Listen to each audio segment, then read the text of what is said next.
Ce sexagénaire, originaire de Tinrir, a émigré en France il y a plus de 50 ans. Propriétaire d'un terrain au quartier Oasis à Casablanca, acheté à la fin des années 80, il est surpris de voir qu'une villa y a été construite.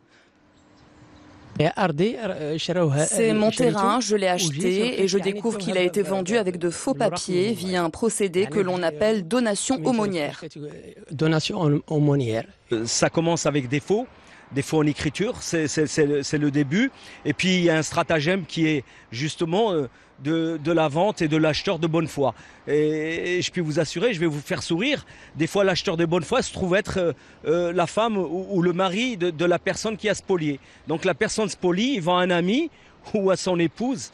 Donc c'est cette fameuse loi qu'on appelle 3908, que moi j'appelle la loi spoliatrice.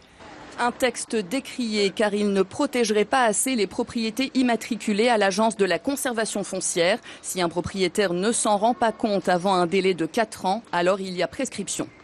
Le notaire est aussi une victime dans ce genre d'affaires menées par de véritables bandes criminelles qui utilisent plusieurs méthodes pour spolier les biens d'autrui. Et dans ce cadre, Sa Majesté le Roi a adressé un courrier en ce sens au ministre de la Justice.